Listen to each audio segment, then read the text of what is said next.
Scientists have long told us that by the time children reach this age, 7, 5, even younger, they are largely formed. Abilities and temperament that will serve a lifetime are almost set. But what happens in the early years that has so irreversible an effect? What are the ingredients of the mysterious mix, powerful enough to shape a person while it is still an infant?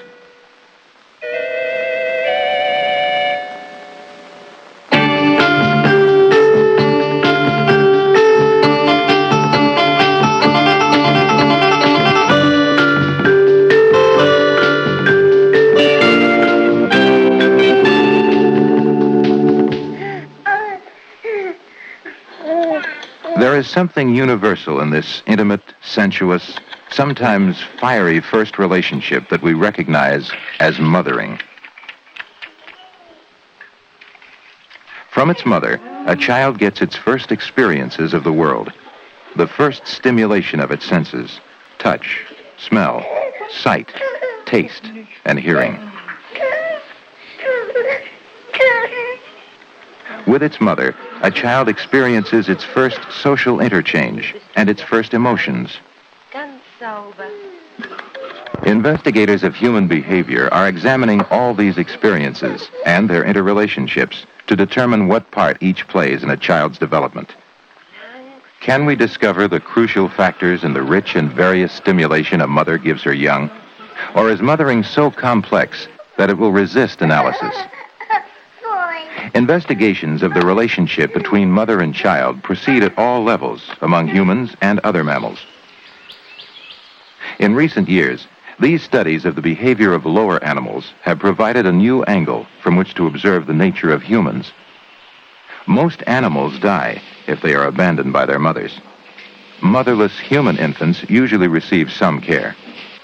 But the powerful effect of mothering upon the young can be appreciated more clearly when it is absent. Some of these children at Löhe House Institution in Munich have suffered brain damage. Some are mentally retarded. All have suffered the effects of disrupted maternal-infant relationship.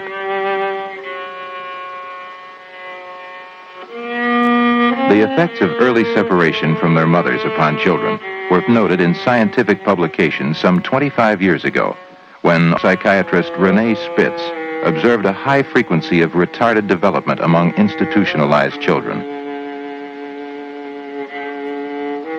The English psychiatrist John Bowlby created controversy in 1944 with his conclusion that early separation leads to a character disorder marked by a lack of affection or feelings for anyone.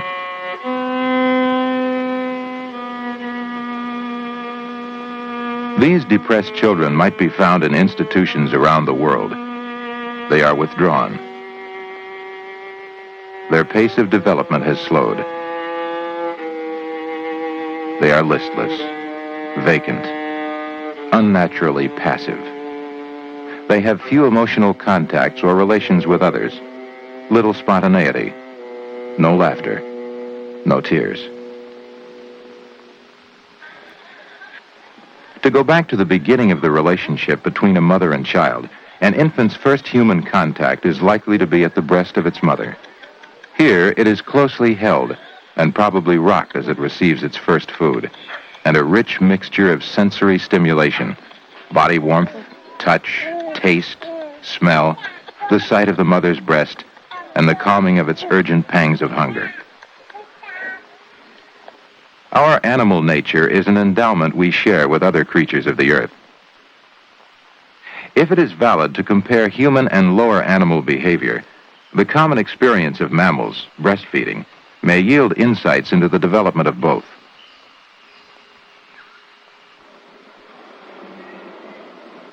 Psychologist Harry Harlow at the University of Wisconsin has long studied the importance of early experience to infant monkeys.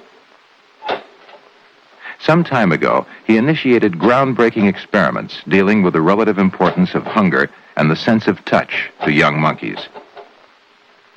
In this film record of a Harlow experiment in 1958, a helpless infant monkey shows a simple reflex behavior, moving its head when it is touched. This reflex enables the infant to find the nipple of its mother's breast, but the experimental monkeys never saw their mothers. From birth, the monkeys were fed from bottles. Dr. Harlow then gave several infant monkeys these substitute mothers, a substitute of wire, another covered with cloth. Whether the cloth dummy or the wire dummy held bottles of milk, the monkeys preferred their cloth-covered mother substitutes at all times. In a large cage, with many objects to choose from, the young monkeys chose to cling to the contact comfort of their cloth-covered mothers. The isolated monkeys would spend as much as 15 hours a day clinging to their cloth mothers. And this attachment persisted after a separation as long as 2 years.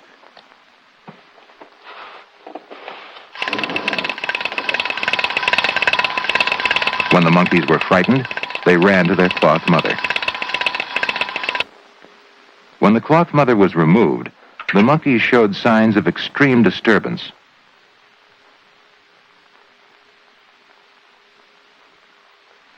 But they were calmed and comforted when the mother was returned. The wire substitute, even when it held a bottle, excited no affection in the monkeys. The apparent apathy of this animal and its rocking behavior became an important focus of later studies. Today, Dr. Harlow is still investigating the depression that follows the separation of young monkeys from their mothers. Dr. Harlow says that his work began as a mishap. He was raising single monkeys in separate cages when John Bowlby suggested that he was really raising a laboratory of abnormal monkeys. At that point, Dr. Harlow began to study the abnormalities. At the Hazleton Laboratories in Falls Church, Virginia, these normal monkeys are being studied and filmed by Dr. James Prescott of the National Institute of Child Health and Human Development.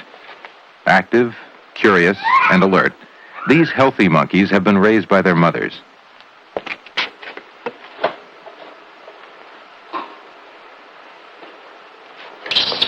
When they are put together in a cage, they react to each other with interest.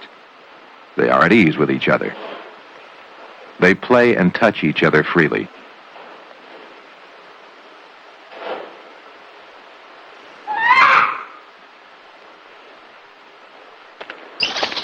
When Dr. Prescott separates the monkeys, they resist, holding each other tightly.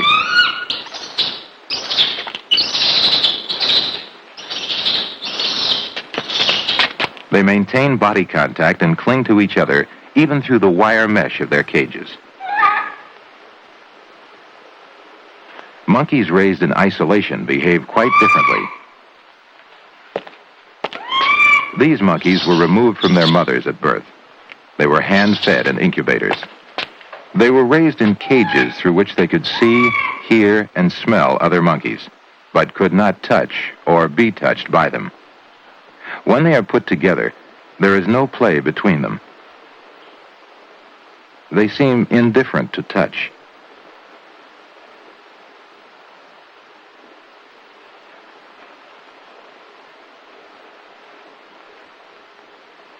Or they react as though touch is unpleasant and move away from each other.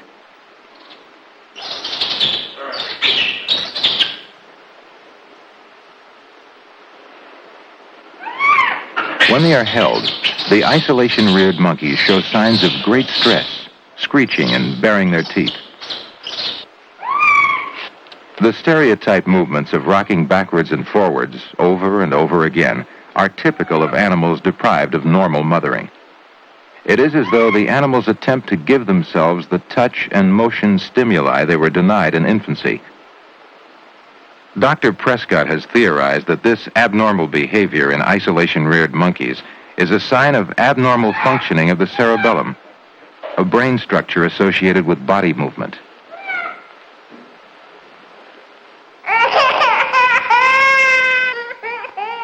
Similar behaviors in maternally deprived children, rocking and other stereotype movements, are common symptoms observed in institutionalized children all over the world.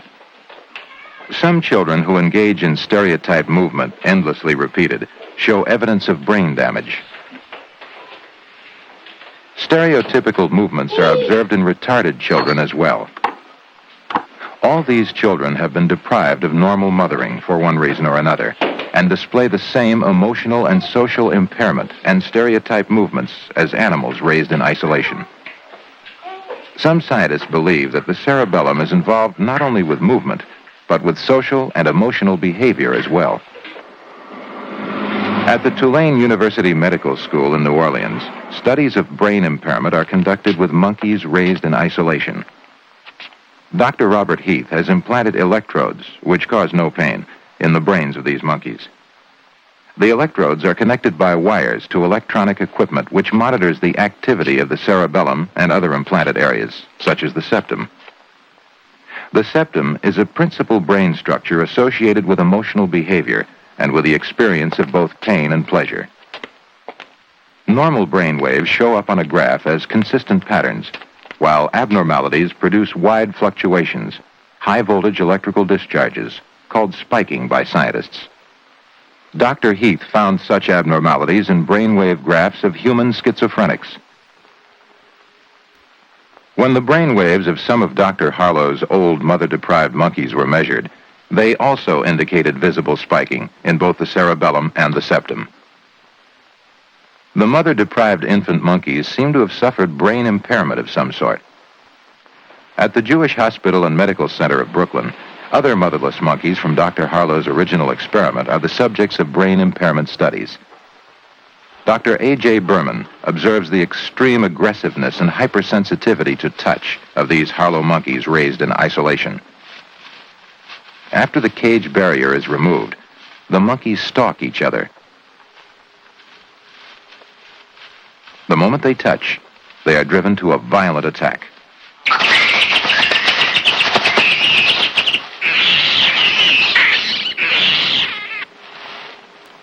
Isolation-reared monkeys are frequently observed biting and chewing away at their own limbs, a phenomenon frequently observed in mentally ill humans as well.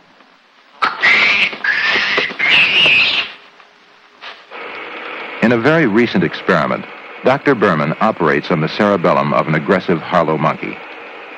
His question is whether removal of part of a particular area of the cerebellum will modify the aggressive behavior of the monkey without impairing its body control. If so, it may be possible to link some of the adverse effects of a mother-deprived infancy with impairment of a particular area of the brain. Although Dr. Berman's studies are still in progress, operations like these have successfully reduced aggression in some monkeys and made possible human petting and hand feeding, which were impossible before surgery.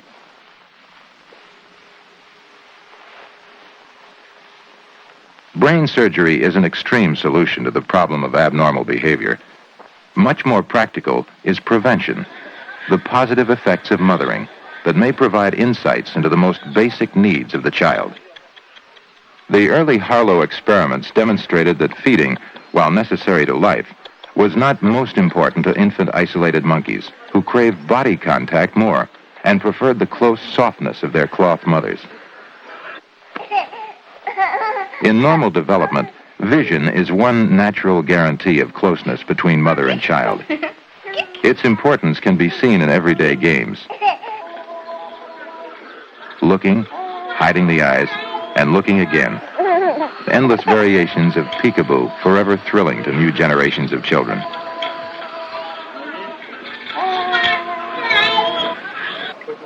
When an infant has been born blind, there is a great danger to it in the disruption of normal patterns of mothering. This child has been blind from birth. He is part of a study by Professor Selma Freiberg of the University of Michigan Medical Center. Professor Freiberg is investigating the effects of blindness from birth on early emotional and intellectual development. This child, raised at home, has a warm and active relationship with his parents.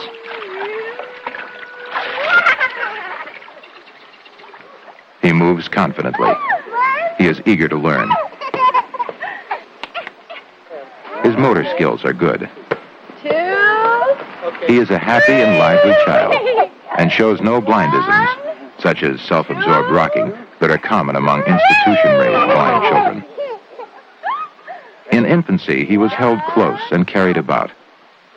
Extra attention has been paid to this child, but the lack of sight has not permanently impeded his growth. When a baby cannot see, his mother must find special ways to offer affection and stimulation through other senses: sound, touch, and movement. This swinging substitute mother, a bleach bottle covered with furry cloth, was invented for an experiment by Doctors William Mason and Gershon Berkson at the Delta Primate Center in Louisiana. The isolated monkey has known no other mother than this moving surrogate, which rises, falls, and sways in a random way. This isolated monkey has an identical substitute mother, but the mother does not move.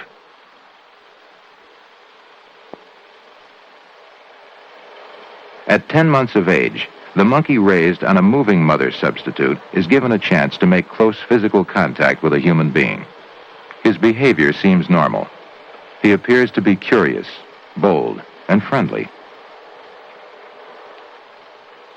The monkey raised with a stationary mother behaves in quite a different way. He seems timid, cringing, and apparently unhappy. He appears emotionally disturbed, unsociable, and unresponsive to changes in the environment.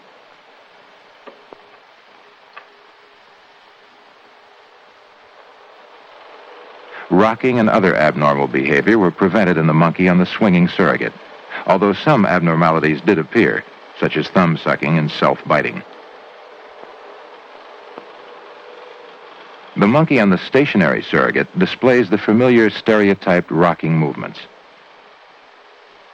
Dr. Mason's studies raise questions about the importance of body movement in the mother-child relationship.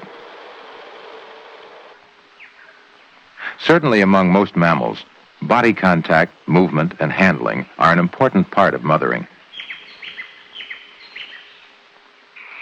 Moving a child is perhaps nowhere a conscious action for the purpose of stimulating an infant's sensory system. It is a byproduct of play, or of the necessity of getting the child from one place to another so a mother can do her daily work. But children everywhere are moved. Even when they are restrained by swaddling clothes or cradle boards, they are carried, bounced, jostled, moved. Movement is part of a child's experience long before birth. He rides comfortably in his mother's womb, gently rocked as she walks and works through her day.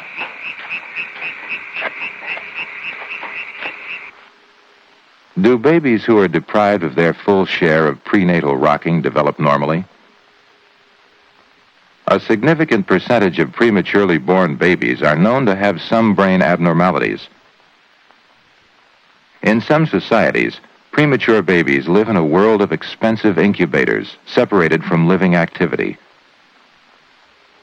At several New York hospitals, Dr. Mary Neal, a nurse, conducted experiments over a 20-month period to see if a specially designed rocking procedure would help prematurely born babies catch up to normal development more quickly.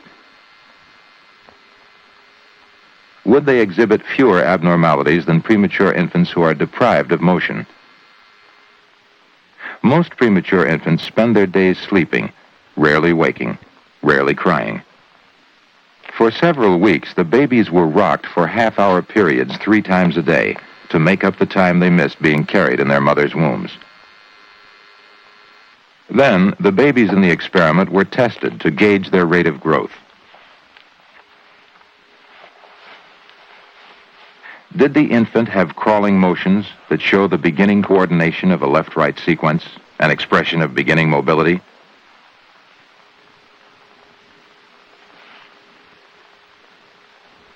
Can he raise his head to prevent smothering when he is lying on his stomach? How long does it take him to clear his nose from the mattress?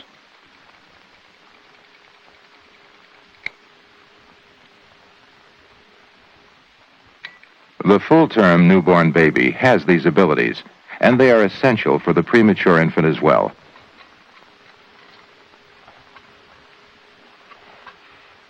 How good is the infant's grasp? This indicates his muscle strength and coordination.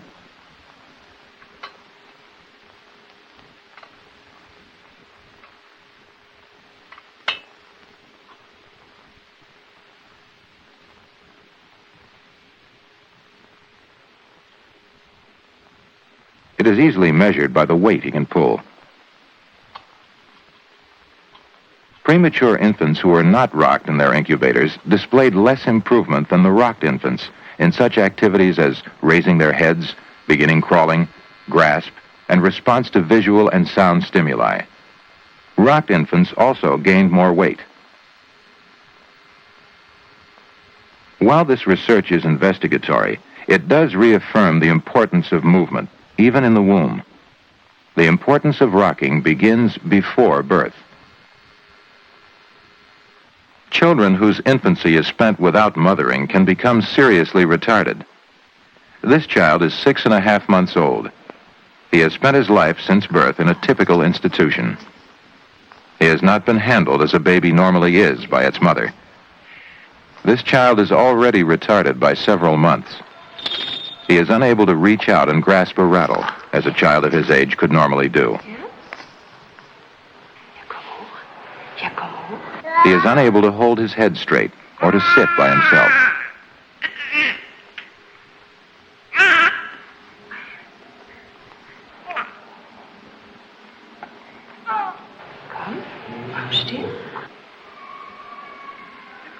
He has not yet learned to eat from a spoon. Professor Theodor Hellbrugge of the University of Munich has observed that retardation at this early an age can result in lifelong disability. To counter the effects of early deprivation, Professor Hellbrugge and his associates have created a special institution for young children who have been denied normal mothering. This boy spent 6 of his 12 months of life in an institution where he was considered seriously retarded. On Professor Hellbrugge's experimental floor at Lure House, he was given a permanent caretaker who is with him all day long. The caretaker is a loving mother substitute who understands the importance of maintaining intimate contact with the baby, touching, fondling, playing.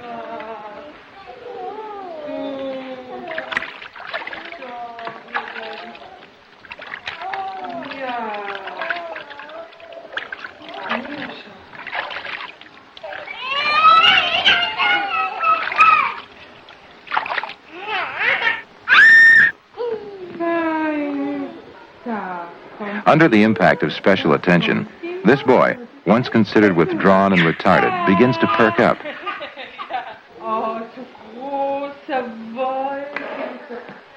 The more he is handled, the happier he seems to be.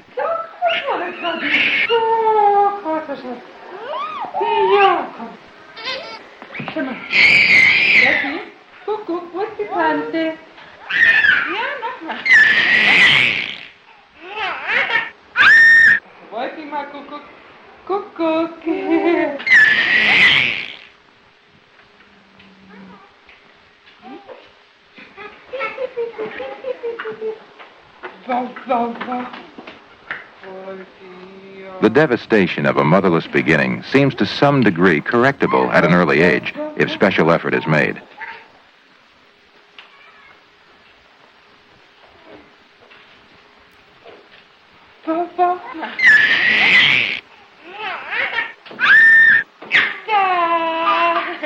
This child is making rapid progress toward normal development.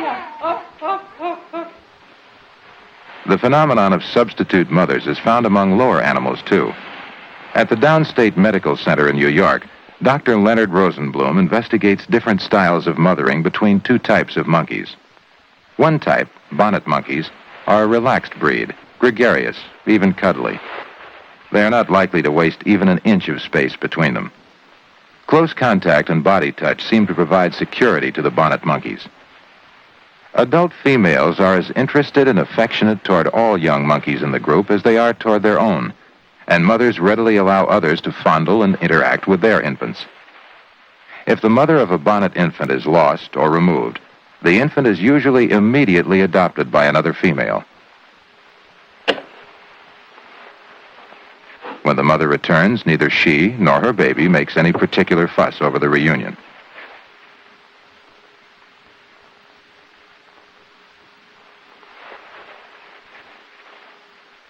Dr. Rosenblum observes a strikingly different approach to mothering among another type, the pigtail monkeys. Pigtails are independent and rather aloof from each other. In the pens, they sit apart and avoid physical contact. Pigtail mothers are jealous and not likely to share their infants or allow another monkey to touch their young. In studies of the effects of mother and infant separation, pigtail mothers are taken from their babies for varying periods.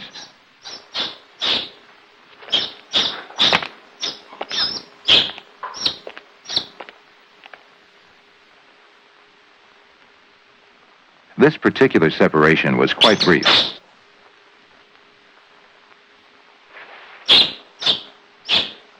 Had it lasted longer, the infant most probably would have lapsed into a deep depression.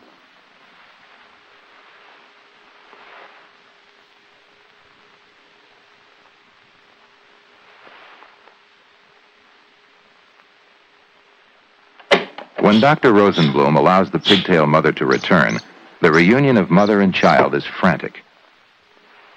This intense one-to-one relationship allows for no alternatives. If a bonnet monkey loses its mother, it is adopted. If a pigtail infant loses its mother, it also loses the experience of being mothered. Research into the complexity of the mother and child relationship proceeds around the world with animals and humans. Scientists may never be able to say, this factor is the crucial one. We may learn that different aspects of mothering are important at different stages of development. But some things are becoming clear. Infants require stimulation of all their senses. No sense can be considered of lesser importance. As critical as sight and hearing, as necessary as emotion and social interchange, as undeniable as hunger, is the need to be touched and moved.